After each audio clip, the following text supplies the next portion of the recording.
If you've got more than one chainsaw, you know how this goes. They end up on the floor, on a bench, or in the way, and your shop turns into a mess. I didn't feel like buying expensive wall mounts, so I built a simple shelf out of scrap wood, and it's been working great. But I've got more saws now, so today I'm expanding it. I'll show you what I built first, then I'll show you exactly how I'm upgrading it to hold more and stay organized. What you doing, babies?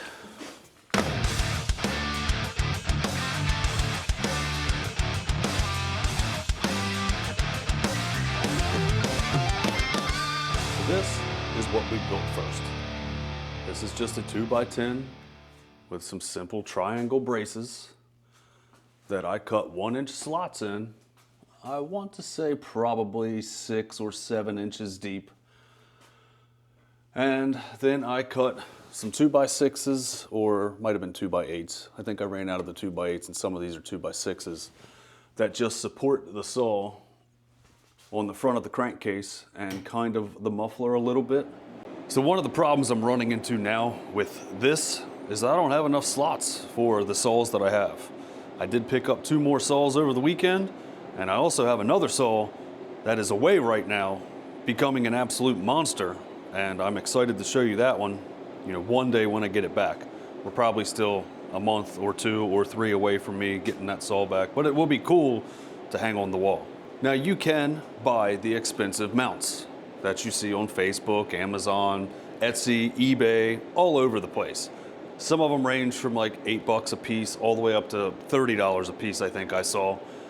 And you could even 3D print them. I think they're cool options. They like have a little hook on them and they hook the handle of your saw. They actually sit just like this on your wall, hanging just like that, flat up against the wall, which I think is a really cool option, and it keeps things neat and organized and uniform. Now these 2 saws over here, the old Mac 1010 and an MS 250, I don't really use these saws at all. The 250 runs. The Mac 1010 was something that somebody had in the bed of their truck, and they said, "Hey Jack, do you want this?" And I said, "Heck yeah." The first thing I thought of was Buck and Billy Ray Smith. I know he loves those old Mac saws, so I said, I want to add one to my collection. Eventually I will clean it up so it's more of a showpiece or a wall hanger than anything else. So over the summer we went to my buddy John's. He has an old Frick sawmill. You might know him as Frickin' Jeep on YouTube. Super awesome guy. He reminds me so much of my grandfather. He and I have become really good friends throughout this whole YouTube journey. And we got to run his sawmill that day, and we cut up a big old piece of poplar. And a couple of the pieces he cut into like 3-inch pieces for benches.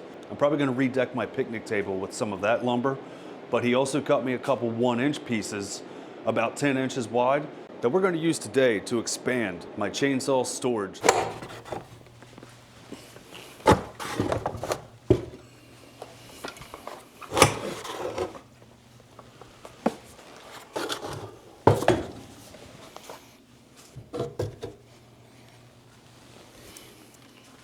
Now that the saws are down, I'm going to remove the little pieces of wood that I had on here to support the saw to keep them square and straight, because I am going to take my new board and set it on top of this one, because I want the layout of the saws to remain in the same location here, and I just want to add one more here, one more here, but I'm going to extend this shelf all the way across, and out here where my little drill storage area is, I might even bump it out to the full 2x10, because I believe I've got this cut down to 9 inches, and I believe this board that John milled me here is closer to 10 or 11.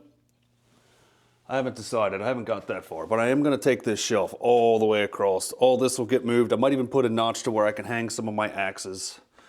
These are all cool Husqvarna axes back when I was into bushcrafting.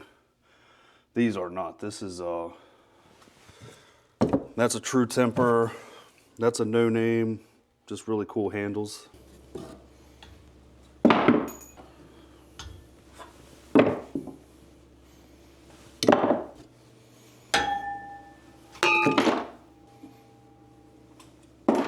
One more thing I'll be removing is this big old Budweiser banner. As much as I love Anheuser-Busch, it's time for something new up there.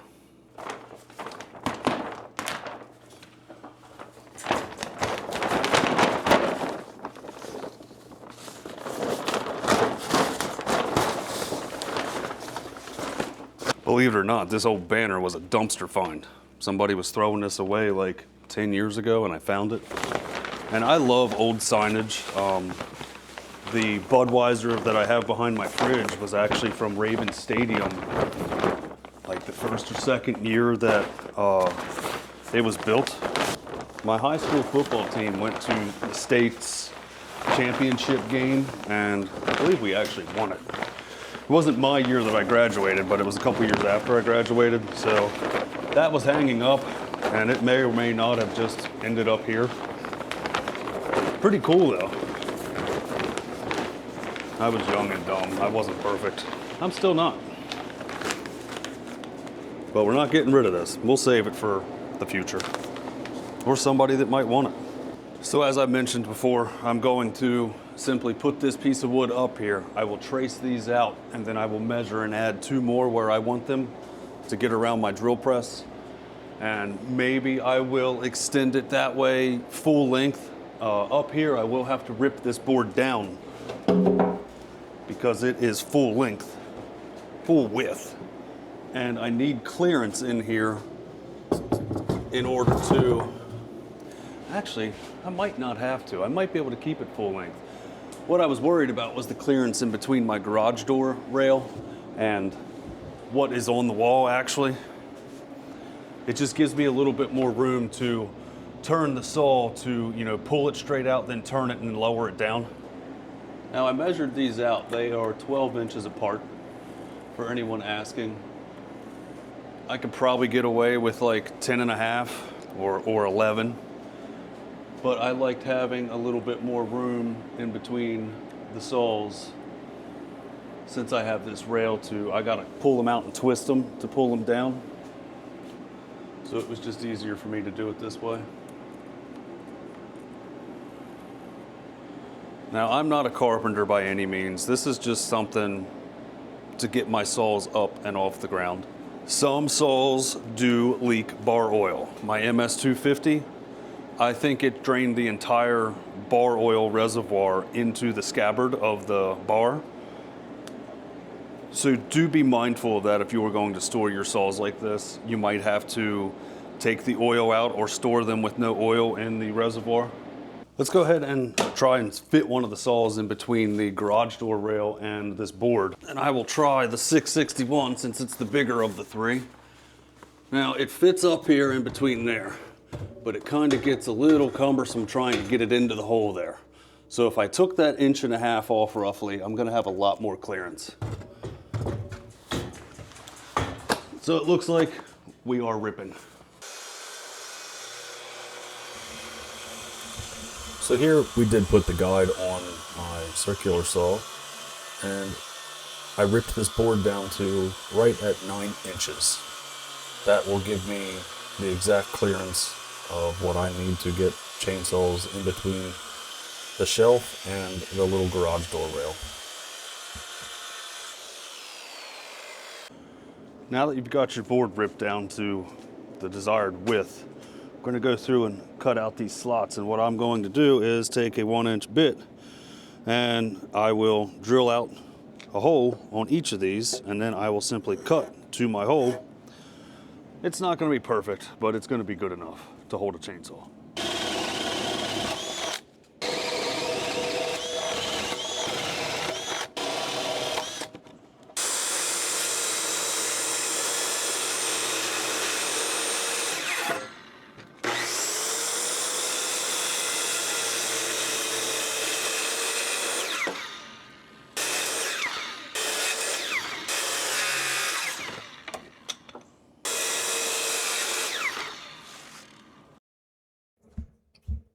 So somewhere along the line, I lost some video footage.